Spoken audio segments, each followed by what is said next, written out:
Friends, welcome to Notebook Mathematics session. This is video session 2 of chapter number 1 rational numbers of class 8. So in our previous video session, we have seen the properties of rational number and we have dealt with it, right? And now we are coming to our exercise 1.1. So here first question is use appropriate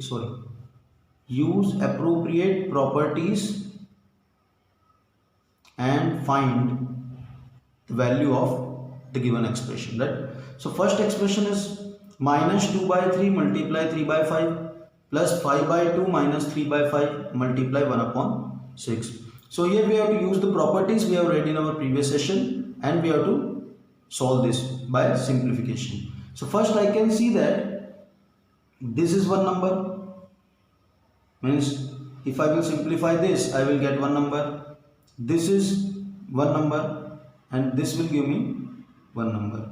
Like term wise I have taken here, this is one term, this is one term and this is one term, right? And terms are being separated by plus or minus. So till here is my first term, then plus is there, second term, and this is my third term. So three terms are there. We can use here associative property and arrange this in any order, means addition or subtraction can be done in any order. So I am arranging it here, 2 by 3 multiply 3 by 5 plus 5 by 2 is there. In place of that I will write this one. So here sign will change, minus 3 by 5 multiply 1 upon 6 plus 5 by 2.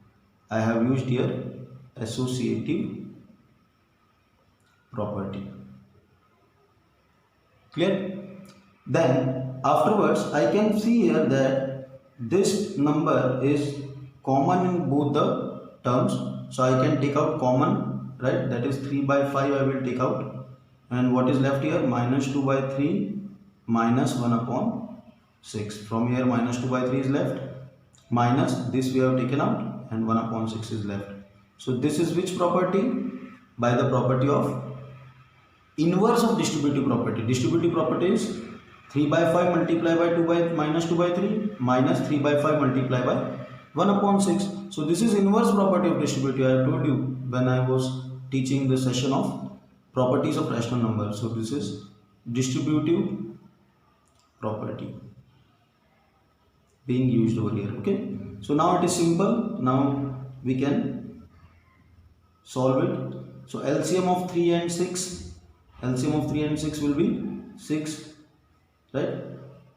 So 3 2 is 6. 6 1 is 6. This number multiplied by this will get minus 4 minus 1 plus 5 by 2. So here it will be 3 by 5, then minus minus plus 4 plus 1, that is 5, sign of greater number upon 6 plus 5 by 2. So here I can see these numbers are cutting.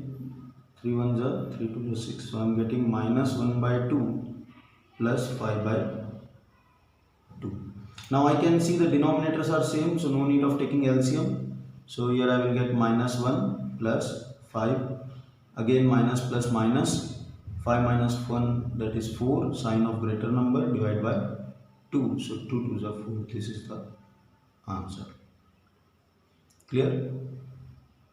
Now coming to question number 2. This is the same question, use appropriate properties and find the value. So I can again see here total 1 term, 2 term and 3 terms are there, right? 3 terms are there in which I can see that I can change these 3 terms, right? And again I can apply the same associative property and then distributive property to find out this. See, first according to associative property I will change this. I will bring this one here. Why I am bringing it? Because these two numbers are common. So I will bring it over here. 1 upon 14 multiply by 2 by 5 and shift it over here. Right? This number is as it is. This I have kept here and this I have moved here. This is by associative property. So actually what does associative property say? That A plus B plus C in any order it can be, the result will be same, right? So therefore if I will add these two and then to this number I will add this, or if I will add this two and then to this number if I'll add this, the result will be same. So I am adding this two and then to the result I will add this number, right? So here I find that these two numbers are same, so I will take out common, that is distributive property, and then whatever is left 3 by minus 7 plus 1 upon 14 I will keep as it is in bracket, and the rest part is here. This is by distributive property. Now we have to just simplify it. So minus sign is in denominator, we will take it to numerator.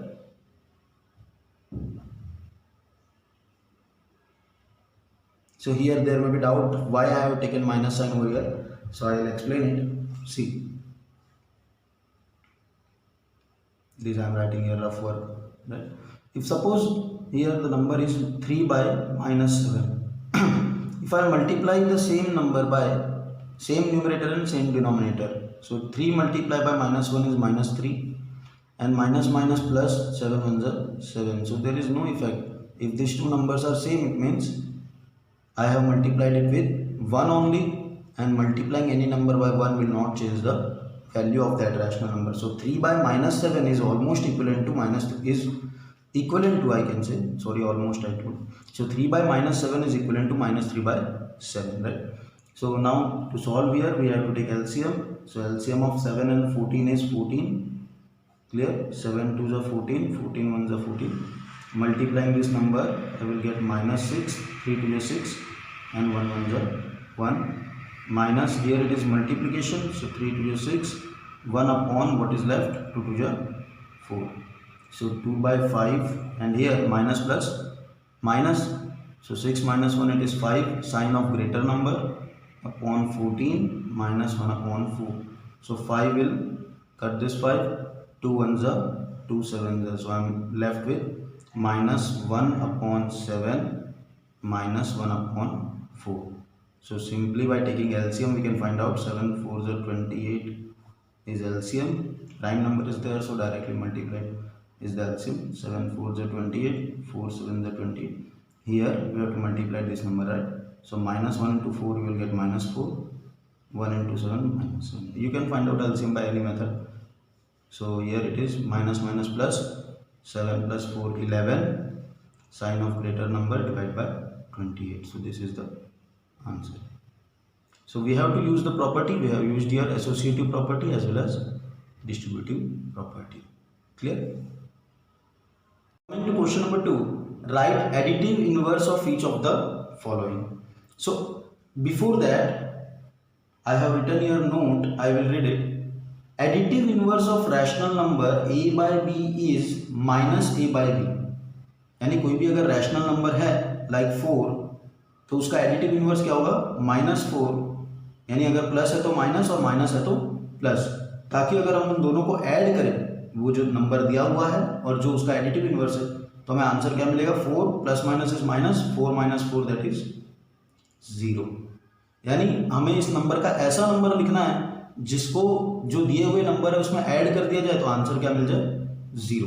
तो simple है, we have to just change the sign. अगर इतना भी बात याद रखोगे तो ये इजी क्वेश्चन है. सो 2/8 है, 2/8 का एडिटिव इनवर्स क्या होगा, -2/8. That's so simple. Numerator part आपको देखना है और न्यूमरेटर पार्ट का आपको साइन चेंज करना है. कभी कभी अगर मान लो साइन सॉल्व हो रहे हैं तो हम ऐसा क्वेश्चन भी देख लेंगे कि हम पहले साइन सॉल्व कर लिए थे और उसके बाद हम क्या करते हैं, उसका न्यूमरेटर पार्ट के साइन चेंज कर देते. तो यहाँ मैं देख रहा हूँ न्यूमरेटर पार्ट माइनस है तो क्या हो जाएगा आंसर 5/9. ये दोनों आप प्लस करोगे तो आंसर क्या होगा, 0. अब यहाँ देखिए माइनस माइनस कट हो गया तो ये रैशनल नंबर जो है वो किस में चेंज हो गया, 6/5 में. और अब इसका एडिटिव इनवर्स करेंगे हम तो एडिटिव इनवर्स क्या होगा, -6/5. राइट. इस क्वेश्चन को मैंने पिछली बार समझाया था, अगर डिनोमिनेटर में साइन माइनस हो तो हम उसको ऐसा लिख सकते हैं, साइन न्यूमरेटर में माइनस चेंज कर सकते हैं. कैसे किया था, तो मैंने मल्टीप्लाई किया था -1/1 से, -1/-1 से.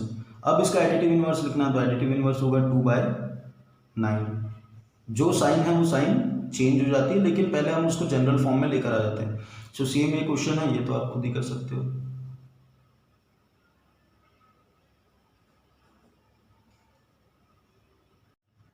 Coming to question number 3, verify that minus of minus x is equal to x, right. तो पहले जब भी वेरीफाई करना होता है तो उसमें LHS वैल्यू और कुछ होती है RHS वैल्यू, जब ये दोनों वैल्यू सेम आ जाए तो हमारा वेरिफिकेशन हो जाता है। तो LHS में दिया माइनस ऑफ माइनस एक्स और RHS में दिया x, और इसके लिए आपको दो क्वेश्चंस दिए हैं। पहले केस में x को लेना 11/15 और दूसरे केस में लेना -13/17। तो बहुत सारे बच्चों को ये प्रॉब्लम होता है कि माइनस नंबर डील नहीं कर पाते, तो हम यही क्वेश्चन करेंगे। इस क्वेश्चन को आपको खुद करना है, it is your assessment part. So यहाँ माइनस, एक और माइनस है, देखिए पहले ये माइनस एज इट इज, ये माइनस है, और अब लिखना है x।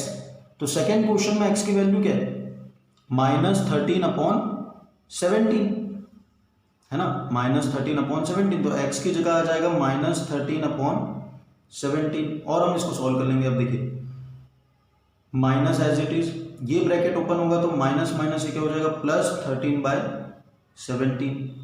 अब यहाँ ये ब्रैकेट ओपन होगा तो माइनस प्लस ये क्या हो गया -13/17। ये मेरा LHS पार्ट था। क्लियर, कैसे आया, हमने जस्ट x की वैल्यू यहाँ रखी है, राइट। x की जो वैल्यू दी है वो ये वैल्यू हमने यहाँ रख दी। अब यहाँ RHS की बात करें तो RHS में तो सिर्फ x है ना, तो x की वैल्यू क्या दी है -13/17। सिंस ये LHS और RHS की वैल्यू जो है वो इक्वल है, since LHS is equal to RHS, right. So I can say that the given equation is verified, therefore verified. Clear, तो ऐसे ही आपको क्वेश्चन नंबर 1 करना है जो दिया x = 11/15। नेक्स्ट आते हैं क्वेश्चन नंबर 4 पे, find multiplicative inverse of following. तो मल्टीप्लिकेटिव इनवर्स से पहले भी मैंने यहाँ पर एक नोट लिखा हुआ है, इसको थोड़ा ध्यान दे देते हैं। Multiplicative inverse of rational number a is 1/a, यानी अगर कोई रैशनल नंबर है 4 तो उसका मल्टीप्लिकेटिव इनवर्स होगा 1/4, यानी हमें रेसिप्रोकल कर देना है ताकि ये कट जाए नंबर और आंसर क्या बच जाए 1। वही देखो, सच दैट a × 1/a, यानी a से a कट जाएगा और आंसर क्या बच जाएगा 1। तो इन नंबर्स का हमें मल्टीप्लिकेटिव इनवर्स लिखना है ताकि वो दोनों नंबर जब मल्टीप्लाई हो तो आंसर क्या आ जाए 1, यानी -13 के साथ कोई ऐसा नंबर लिखना है जो उस -13 से मल्टीप्लाई हो जाए और आंसर क्या दे 1। तो देखते हैं क्वेश्चन। तो इस टॉपिक के सारे क्वेश्चन तो हम नहीं लेंगे, तो फर्स्ट क्वेश्चन और फोर्थ क्वेश्चन मैं करवाता हूँ, बाकी क्वेश्चन आप ट्राई करिएगा। सो फर्स्ट क्वेश्चन इज -13, तो -13 का मल्टीप्लिकेटिव इनवर्स क्या हो जाएगा, -13 अगर दिया हुआ है तो -13 का मल्टीप्लिकेटिव इनवर्स उसका रेसिप्रोकल करना है, तो इसके नीचे कुछ नहीं है तो नंबर क्या हो जाएगा 1। अब रेसिप्रोकल कर दीजिए तो ये हो गया 1/13 और यही इसका आंसर है। सो -13 का जो मल्टीप्लिकेटिव इनवर्स है वो है 1/13। तो क्योंकि मैंने आपको बताया था डिनोमिनेटर में माइनस साइन नहीं रखते, तो हम जस्ट इसको सिंप्लीफाई करके भी लिख ले तो ये ईजी होगा, -1/13। क्लियर, अब आ जाते हैं फोर्थ क्वेश्चन पे जो कि है -5/8 × -3/7। तो पहले हम इसको सिंप्लीफाई कर लेंगे। तो सिंप्लीफाई क्या होगा, देखो पहले तो माइनस न्यूमरेटर न्यूमरेटर से मल्टीप्लाई, डिनोमिनेटर डिनोमिनेटर से। So minus plus 5 × 3 = 15, 8 × 7 = 56। और अब इसका हम लिख लेंगे मल्टीप्लिकेटिव इनवर्स जो कि क्या होता है रेसिप्रोकल। तो रेसिप्रोकल क्या लिखना है, जो डिनोमिनेटर है वो हो जाएगा न्यूमरेटर और जो न्यूमरेटर है वो हो जाएगा डिनोमिनेटर। अब आप देखिए इन दोनों को मल्टीप्लाई करो तो क्या होगा, 56 से 56 कट जाएगा, 15 से 15 और आंसर क्या आ जाएगा 1। समझ आ रहा है, तो ये इसका मल्टीप्लिकेटिव इनवर्स है। ठीक है, इसी तरीके से और जो क्वेश्चंस दिए वो आपको करने हैं इसके। Coming to question number 5, name the property under multiplication used in each of the following. तो इसमें कौन सी प्रॉपर्टी यूज हुई है ये बताना है आपको। 3 क्वेश्चन दिए हुए यहाँ पे। सो फर्स्ट क्वेश्चन इज, अब आप देखिए इसको ऐसे रिलेट करिए, ये कोई नंबर है, इस नंबर के साथ मैंने मल्टीप्लाई किया 1 से। ये जो नंबर है इसको मैंने a लिख दिया और इस नंबर को मल्टीप्लाई किया मैंने 1 से। सो सिंपल है, किसी भी नंबर को 1 से मल्टीप्लाई करते हो तो उसका आंसर चेंज नहीं होता। या तो आप उस नंबर को 1 से करो या 1 से किसी नंबर को करो, आंसर विल बी सेम। देखिए सेम नंबर है ना, तो यहाँ पे प्रॉपर्टी क्या है, multiplication of number by 1, multiplication bye 1, यही प्रॉपर्टी है। आइडेंटिटी एलिमेंट 1 फॉर मल्टीप्लिकेशन यहाँ पे यूज हुआ है। या तो यहाँ पे एक और चीज हम ये भी देख सकते हैं कि सपोज दैट ये जो नंबर है ये बी है, अगर तो यहाँ पे a multiply b equal to b multiply a, तो ये यहाँ पे एक और प्रॉपर्टी जैसे कि कम्यूटेटिव प्रॉपर्टी भी कह सकते हैं, commutative property of multiplication, right. Properties की अगर बात करूँ तो प्रॉपर्टीज का हमने पहले वाले वीडियो सेशन में हमने पूरा डिस्कस किया था, तो वो वीडियो आप सेशन आप एक बार जरूर देखें, तो ये बहुत इजी क्वेश्चन है। क्लियर। सो नेक्स्ट जो है क्वेश्चन देखिए, ये जो नंबर है -13/17, उसको मैं a बना देता हूँ, एज्यूम कर लेते हैं कि ये नंबर a है। सो इन दैट केस जहां भी -13/17 है वो किस में कन्वर्ट हो जाएगा, a में। देन -2/7 जो है वो b है, तो यहाँ भी -2/7 है वो b हो जाएगा, बीच में मल्टीप्लाई साइन है, यहाँ मल्टीप्लाई साइन है। So a multiply b equal to b multiply a, कौन सा प्रॉपर्टी है, a multiply b equal to b multiply a is commutative property of multiplication, तो यही प्रॉपर्टी इसमें भी यूज हुई है। नेक्स्ट इज, अभी जस्ट हमने पिछले क्वेश्चन में किया है, ये नंबर और ये नंबर कैसे दिख रहे हैं, इन दोनों नंबर को मल्टीप्लाई करने से आपको जो आंसर मिल रहा है वो 1 है ना। देखिए ये कट हो रहा है और आंसर मिल रहा है 1, सो दिस इज मल्टीप्लिकेटिव इनवर्स।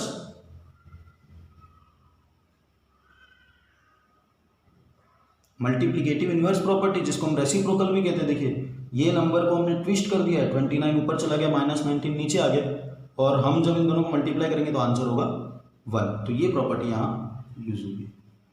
अब क्वेश्चन नंबर 6 देखिए क्या है, मल्टीप्लाई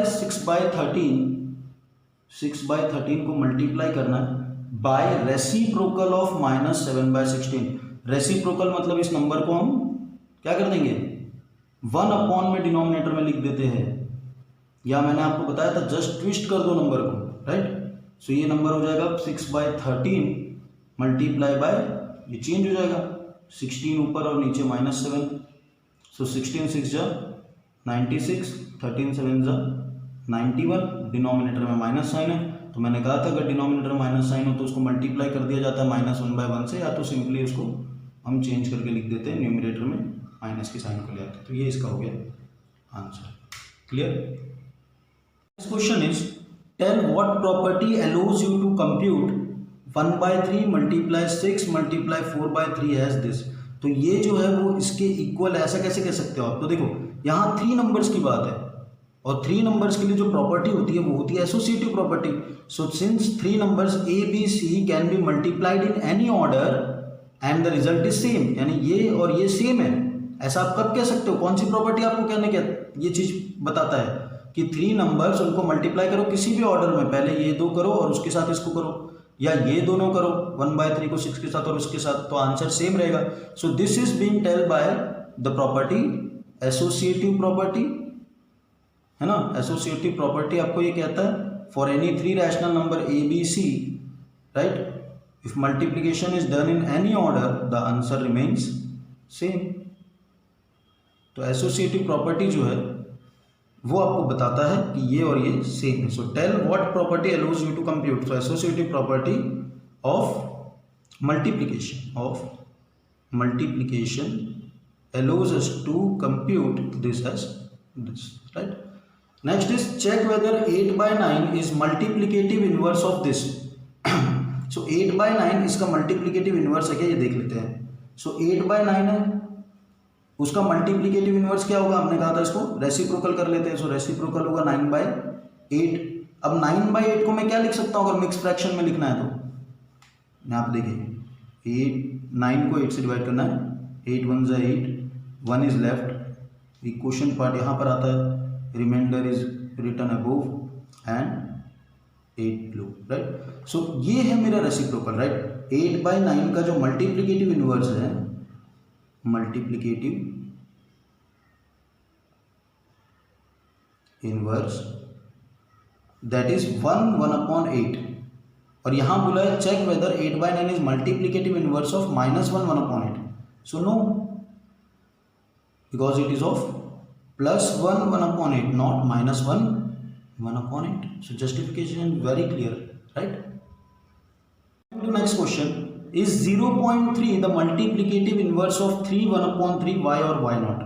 सो 0.3 है तो पहले आप 0.3 को रैशनल नंबर फॉर्म में लिख दीजिए, वो हो जाएगा 3/10।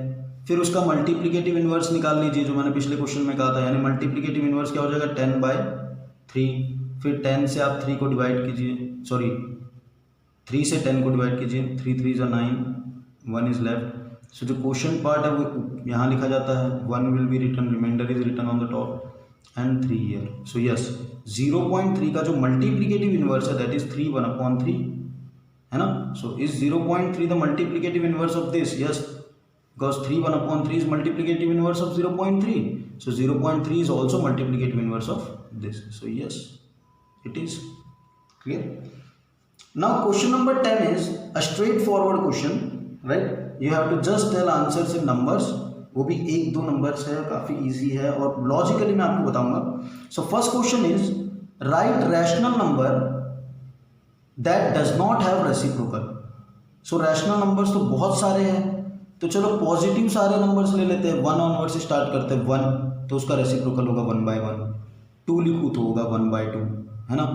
और ऐसे -1 लिखूँ तो उसका रेसिप्रोकल भी होगा -1. सो 0, अब देखो नेगेटिव नंबर्स और पॉजिटिव नंबर हमने देख लिया, अब 0 देखते हैं. सो 0 का रैशनल नंबर 0/1 फॉर्म होता है, और उसका अगर मैं रेसिप्रोकल लिखूँ तो हो जाएगा 1/0. तो 1/0 डज नॉट एग्जिस्ट, किसी भी नंबर को आप 0 से डिवाइड नहीं कर सकते.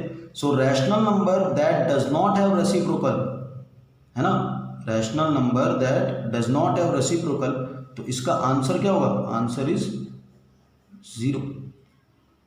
Clear. Rational number that are equal to their reciprocal, देखो 1 का रेसिप्रोकल भी 1, -1 का रेसिप्रोकल भी -1, बाकी सबका तो चेंज हो रहा है. 2 का हाफ हो जा रहा है, -2 हो तो -1/2 हो जाएगा, 0 का तो होता ही नहीं है. तो इक्वल टू देयर रेसिप्रोकल 2 ही है, that is 1 and -1. Rational number that is equal to its negative. Now negative देखो, 1 का नेगेटिव -1, -1 का नेगेटिव 1, तो यानी कोई भी पॉजिटिव नंबर है उसका नेगेटिव माइनस आ जाता है, कोई भी नेगेटिव नंबर है उसका नेगेटिव क्या हो जाता है? कोई भी अगर नेगेटिव नंबर है उसका नेगेटिव पॉजिटिव हो जाता है, और पॉजिटिव नंबर का नेगेटिव नेगेटिव हो जाता है. तो इसका मतलब 0 इकलौता नंबर ऐसा है जिसका नेगेटिव भी 0 ही होता है, क्योंकि 0 पॉजिटिव नेगेटिव 0 तो 0 ही होता है, right. So answer is 0. Clear. Last में यहाँ पे मैंने एनसीईआरटी के जो फिल इन द ब्लैंक्स वाले क्वेश्चन है उसको आपके लिए वर्कशीट के तौर पे मैंने छोड़ दिया है यहाँ पे. सो सिंपल क्वेश्चन है यहाँ पे. 0 हैज डैश रेसिप्रोकल, है ना, the numbers dash and dash are their own reciprocal. तो ये सारे क्वेश्चन मैंने कहीं ना कहीं पीछे कुछ क्वेश्चंस में डिस्कस किए. अगर ध्यान से वीडियो देखेंगे तो you will be able to solve this, और अगर नहीं भी अगर आप देखेंगे तो अपना थोड़ा सा दिमाग लगाएंगे तो और प्रॉपर्टीज के बारे में आपको पता है तो you can easily find out the answers of this fill in the blanks type questions, right. So here we complete our second video session of class 8. In our next video session we will try to complete our first exercise, that is rational numbers. So till now we have finished with exercise 1.1 of NCERT textbook. Thank you guys.